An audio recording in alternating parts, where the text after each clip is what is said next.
హే hi guys. So Kiran Abbavaram స్కేరామ్ movie అయితే చూశాను. అండ్ మూవీ చూసాక నాకు ఒకటే అనిపించింది, don't judge a book by its cover. ఇది ఎందుకంటే ఈ సెంటెన్స్ కి మీనింగ్ నాకు ఈరోజే చాలా క్లియర్ గా అర్థమైంది. రీజన్ ఏం లేదు, ఫస్ట్ ఆఫ్ ఈ మూవీ అసలు ఎంత చెత్తగా ఉంటుందంటే, అసలు రొట్ట రొట్ట కామెడీ, రోత story, cringiest love story.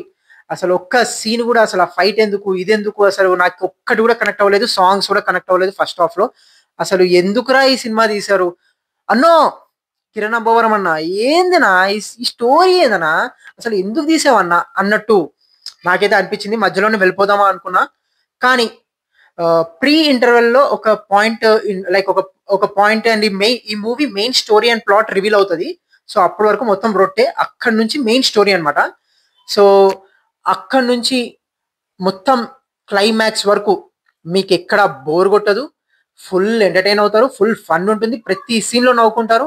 Second half especially ప్రతి సీన్ చాలా ఫన్ ఉంటుంది. అండ్ మంచి ఎమోషన్స్ ఉంటాయి, like fathers and emotions and hero heroine మధ్యలో ఎమోషన్స్, ఇదంతా చాలా బాగుంటాయి. లైక్ ఇంత మంచి స్టోరీ పెట్టుకొని, ఇంత unique point, like fresh concept, ఒక డిసార్డర్ గురించి, సో ఇంత పెట్టుకొని ఏందా ఫస్ట్ హాఫ్, ఎందుకన్నా ఫస్ట్ హాఫ్ అసలు. సో కొంచెం బెటర్ గా పెట్టాల్సింది డెఫినెట్ గా. ఫస్ట్ హాఫ్ అయితే అసలు ఈ సెకండ్ హాఫ్ చూసాక ఈ మూవీకి ఫస్ట్ హాఫ్ కి అసలు సంబంధమే ఉన్నట్టు అనిపించదు, అంత చెత్తగా ఉంటుంది. సో ఓవరాల్ గా మూవీ అయితే డెఫినెట్ గా బాగుంది, బికాస్ సెకండ్ హాఫ్ చాలా ఎంటర్టైన్ గా ఉండే. So and like last scene వెళ్ళిపోయే ముందు వరకు కూడా ఆ, కిరణ్ అబ్బవరం అన్న చెప్పే ఒక డైలాగ్ కూడా ఫుల్ కామెడీగా ఉంటుంది, నవ్వుకుంటూనే వెళ్తాం బయటికి కూడా.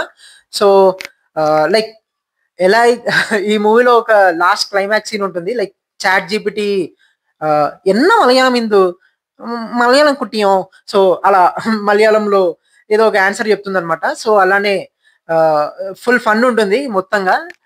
మీరైతే డెఫినెట్లీ ఈ మూవీకి, లైక్ మేము ఫస్ట్ హాఫ్ భరిస్తాం, మా పేషెన్స్ లెవెల్స్ చాలా హైగా ఉన్నాయి, మేము సెకండ్ హాఫ్ లో ఫన్ ఉంది అంటున్నారు కదా, దానికోసం మేము చూస్తాం, వెయిట్ చేస్తాం అనుకుంటే మాత్రం వెళ్ళొచ్చు. అండ్ ఆల్సో టికెట్ బుక్ చేసుకున్నాక ఒక 50 minutes తర్వాత మూవీకి వెళ్తాం అని అనుకుంటే కూడా మీరు ఈ మూవీ టికెట్స్ బుక్ చేసుకోవచ్చు అనమాట. సో ఓవరాల్ గా నా రేటింగ్ అయితే 2.75 out of 5.